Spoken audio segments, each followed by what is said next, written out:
Mahkamah Internasional atau International Court of Justice mengeluarkan perintah tegas kepada Israel agar menghentikan operasi militer di kota Rafah, Palestina.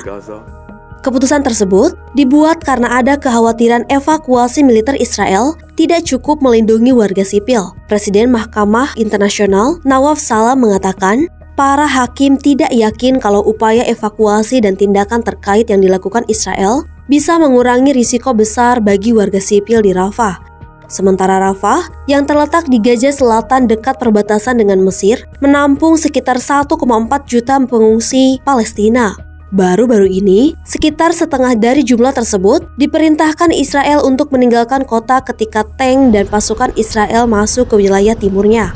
Mahkamah Internasional telah memerintahkan Israel melakukan segala daya untuk mencegah genosida dan memperbaiki kondisi 2 juta penduduknya. Nawaf Salam menekankan, situasi kemanusiaan di sana telah semakin memburuk yang akhirnya diklarifikasikan sebagai bencana.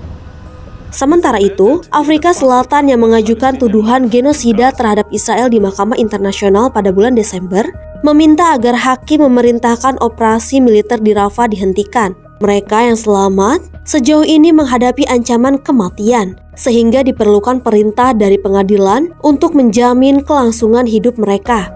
Namun, kendati keputusan Mahkamah Internasional mengikat secara hukum, kemungkinan besar Israel tidak akan mematuhi perintah tersebut. Juru bicara pemerintah Israel menyatakan tidak ada kekuatan di dunia ini yang dapat menghentikan Israel untuk melindungi warganya dan pengejar Hamas di Gaza. Perdana Menteri Israel, Benjamin Netanyahu, telah menegaskan bahwa invasi ke Rafah diperlukan untuk membasmi sisa batalion Hamas dan mencapai kemenangan totalnya. Israel menyatakan perang terhadap Hamas pada 7 Oktober setelah kelompok militan tersebut membunuh sekitar 1.100 warga Israel dan menyandra 250 lainnya ke Gaza.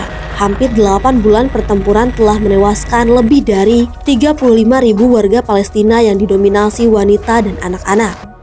Berdasarkan laporan yang didukung PBB, pada bulan Maret, lebih dari 70% penduduk Gaza menghadapi bencana kelaparan. Pekan lalu, Program Pangan Dunia menyatakan bahwa kelaparan besar-besaran telah berkembang di bagian utara wilayah kantong tersebut. Di tengah krisis kemanusiaan yang semakin memburuk, keputusan Mahkamah Internasional ini menyoroti kebutuhan mendesak akan solusi damai dan perlindungan bagi warga sipil yang tidak berdosa. Nasib jutaan orang di Gaza kini tergantung pada tindakan komunitas internasional dan respon Israel terhadap perintah Mahkamah Internasional.